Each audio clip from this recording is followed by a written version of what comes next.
Hello everyone. तो ये रहा मेज़रमेंट। इस मेज़रमेंट के अकॉर्डिंग हमें बेल्ट ब्लाउज़ की कटिंग करनी है। तो सबसे पहले फैब्रिक को डबल फोल्ड में ले लिया है और ओपन साइड अपनी तरफ रखते हुए हाफ इंच पे मार्क कर लेना है और 3.35 इंच की विड्थ से भी 3.35 पे और लेंथ से भी यहाँ पे ये टक्स की मार्किंग कर लेनी है। अब इस टक्स पॉइंट से आपकी जो एपेक्स पॉइंट है उससे हाफ इंच बढ़ा के आपको मार्क करनी है। तो मैं यहाँ पे 11.5 पे ले रही हूँ, शोल्डर 6 इंच ले रही हूँ और नेक की विड्थ 3 इंच रहेगी। आर्म होल की जो लेंथ है वो मैं 6.5 पे लगा रही हूँ और कुछ इस तरह से एल शेप बना लेना है। अब इसके बाद आपको क्या करना है, हाफ इंच अंदर की तरफ लेते हुए एक और लाइन हमें ड्रॉ कर लेनी है, एक फ्रंट के लिए और एक बैक के लिए। अब इसकी सेंटर को मार्क कर लीजिए कुछ इस तरह से। ये हमारे सेंटर मार्किंग हो गई। अब यहाँ पे सबसे पहले चेस्ट की मार्किंग करेंगे। तो चेस्ट में यहाँ पे 10.5 इंच ले रही हूँ, जैसा कि आपको मेजरमेंट मैंने स्टार्टिंग में दिखा दिया है, और 2 इंच लूजिंग, जो कि सिलाई मार्जिन के बाद जो लूजिंग होती है वो, और फिर कुछ इस तरह से स्ट्रेट लाइन ड्रॉ कर लेनी है। अब कर्व स्केल की हेल्प से यहाँ पे मैं फ्रंट आर्म होल और बैक आर्म होल की शेप दे रही हूँ। ये देखिए, अगर आपके पास ये कर्व स्केल नहीं है तो 1 इंच जितना आप डिस्टेंस कॉर्नर से लेते हुए फ्रंट और बैक की दोनों की मार्किंग कर लीजिए। अब यहाँ पे टक्स, बाकी टक्स लगाने हैं। तो सेंटर वाले टक्स से 1 इंच जितना, ये फर्स्ट वाला टक्स, सेकेंड वाला 2 और ये फोर्थ वाला भी 2 इंच के डिस्टेंस जितना आपको लगा लेनी है।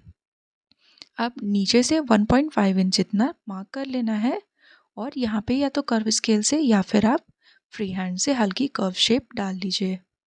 मैं यहाँ पे थोड़ी दिक्कत हो रही है क्योंकि मेरे पास गोद में मेरे बच्चा आ गया था, इस वजह से एक हाथ से करने में थोड़ी सी दिक्कत हो रही थी। और ये जो नीचे वाला टक्स होगा वो 1.5 इंच का होगा, यानी 1.5 इंच का। तो 0.7 इंच जितना दोनों तरफ रख लेना है। और ये साइड वाला टक्स हाफ इंच से थोड़ा सा ज़्यादा आपको ले लेना है। ये हाफ इंच रहेगा आर्म होल वाली टक्स, और ये सेंटर वाली टक्स, ये साइड वाला जो होता है हुकाई की तरफ वाला, उसे भी आपको हाफ इंच जितना ही रखना है और वो एकदम कॉर्नर पे आएगा। अब नेक की जो लेंथ रहेगी वो 6.5 इंच रहेगी और विड्थ 3 इंच रहेगी। और यहाँ पे राउंड शेप मैंने बनाना है। नेक की कटिंग अभी नहीं करूँगी, वो बाद में कर लेंगे। चलिए बाकी की ये कटिंग कर लेते हैं। और यहाँ पे बैक आर्म होल की कटिंग करेंगे। यहाँ डाउन वाला भी कटिंग अभी नहीं करेंगे, बैक पार्ट की मार्किंग कर लेंगे, उसके बाद फिर डाउन वाले की कटिंग कर लेंगे। तो बाकी बचे फैब्रिक में से कुछ इस तरह से एक स्ट्रेट लाइन बना लें और लेंथ जो रेडी है 15 प्लस 1 इंच यानी 16 पे मार्क कर लें और एक तरह से स्ट्रेट कर लें। अब फ्रंट वाले पार्ट को ले लें और जो आगे हुकाई की पट्टी जितना मार्जिन आपने लिया था उसे बाहर निकालते हुए एकदम बराबर से इस फ्रंट वाले पार्ट को आप रख लें और बाकी की मार्किंग कर लें। यहाँ पे लेंथ हमारी बड़ी हुई है क्योंकि फ्रंट का छोटा है, बैक का बड़ा आपको दिख रहा है क्योंकि अभी हमें बेल्ट कट करनी है। तो ये मार्किंग हो गई। अब इसी मार्किंग पे हमें कट कर लेना है। ध्यान रहे मेरा फ्रंट अभी आपको छोटा दिख रहा है और बैक बड़ा दिख रहा है क्योंकि अभी हमें बेल्ट कट करनी है। अब इसकी एज इट इज़ हमें कटिंग कर लेनी है। जो भी मार्जिन वाली मार्किंग है या नेक विड्थ वाली वो आपको मार्क कर लेने हैं। अब बेल्ट की कटिंग कर लेते हैं। तो उसके लिए बाकी जो बचा फैब्रिक है उसमें से हमें फैब्रिक को डबल फोल्ड में ले लेना है। ये नीचे किनारी वाली साइड थी, उसे मैं बाद में रिमूव कर लूँगी कट करके।